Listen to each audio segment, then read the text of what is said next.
میرا سوال آپ سے یہ ہے کہ مجھے کئی دوست ملے جن میں سے کچھ سیاہ ہیں اور کچھ سنی. جیسے آپ نے کچھ دیر پہلے بتایا کہ جو انسان مانتا ہے کہ اللہ ایک ہے اور محمد علیہ السلام آخری پیغمبر ہیں تو میں مانتا ہوں اس بات کو. تو اگر میں یہ کہوں کہ میں مسلمان ہوں تو یہ جھوٹ نہیں ہے. لیکن مسلمان بننے کے بعد ایک نماز پڑھنا بہت ضروری ہوتا ہے اور کچھ طریقے ہیں جو دونوں ہی دوستوں نے مجھے بتائے لیکن ان کے طریقے الگ الگ ہیں. تو مجھے یہ سمجھ میں نہیں آیا کہ کس کا طریقہ میں اپناؤں کیونکہ دونوں ہی اپنے طریقوں کو صحیح سمجھتے ہیں.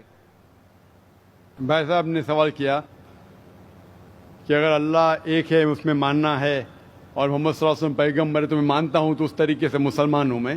لیکن میرے دو دوست ایک شیعہ ایک سنی اور مسلمان بننے کے لیے نماز پڑھنا ضروری ہے تو کس طریقے سے نماز پڑھوں؟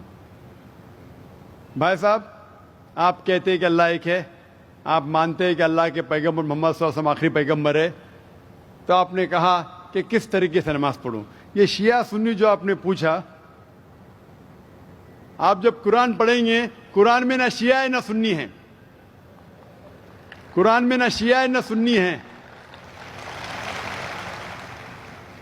قرآن شریف میں کہا گیا ہے سورہ عمران میں سورہ نمبر 3 آیت نمبر 103 میں وَاعْتَصِمُوا بِحَبْلِ اللَّهِ جَمِيعًا وَلَا تَفَرَّقُوا, کہ آپ آپس میں اکٹھا ہو کے اللہ کی رسی کو مضبوطی سے پکڑو.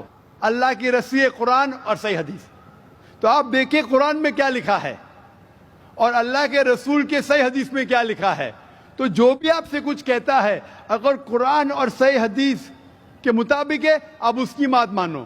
جو ذاکر کہتا ہے وہ بھی کچھ اہم نہیں اسلام میں, ذاکر اسلام میں زیرو ہے. جو ذاکر کہتا ہے وہ بات ماننا ضروری نہیں, لیکن جب میں قرآن کا حوالہ دیا تو آپ کو قرآن کی بات ماننا فرض ہے.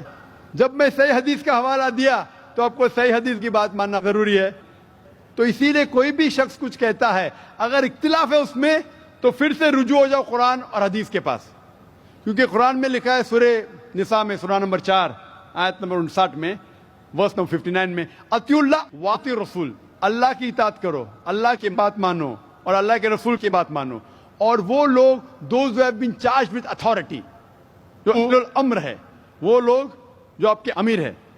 لیکن اگر ان میں اختلاف ہے پھر سے رجوع ہو قرآن اور حدیث کے پاس, اللہ اور اللہ کے رسول کے پاس. تو اگر دو شخص دو عالم کوئی بھی اگر اختلاف ہے آپ پھر سے مڑو اللہ اور اللہ کے رسول کے پاس, قرآن اور صحیح حدیث کے پاس. پھر دیکھو کہ کون سا دوست, کون سا مسلم, کون سا عالم, کون سا مولانا قرآن اور صحیح حدیث کے مطابق کہہ رہا ہے. آپ سمجھے؟ تو اس سے پتا چلے گا کہ کیا صحیح ہے. آپ بولتے ہیں کہ نماز پڑھنے کے طریقے میں اختلاف ہے, شروع میں کم از کم جو یکساں ہے وہ تو شروع کرو. اختلاف بہت تھوڑا ہے, نماز کے طریقے میں اختلاف بہت تھوڑا ہے, جو یکساں ہے وہ تو شروع کرو.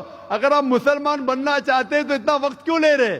خالی نام کے مسلمان ہونا ضروری نہیں ہے, وہ کوئی فائدہ نہیں. عملی طور پہ مانو کہ اللہ ایک ہے, اس کی عبادت کرو اور آخری رسول محمد صلی اللہ علیہ وسلم پہ ایمان لاؤ.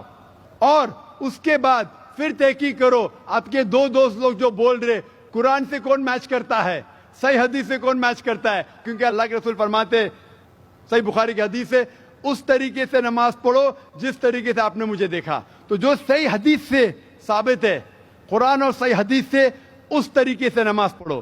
لیکن اگر 19-20 فرق ہے, کم از کم جو یکساں ہے وہ تو شروع کرو. اختلافی باتوں پہ تحقیق کرو, انشاءاللہ پتہ لگ جائیں گا آپ کو کیا صحیح ہے. تو انشاءاللہ ابھی آپ صرف نام کے مسلمان مت نہ ہو, عملی طور کے اوپر مانو کہ اللہ ایک ہے اور اللہ کے رسول محمد صلی اللہ علیہ وسلم آخری پیغمبر ہے. Hope that answers the question.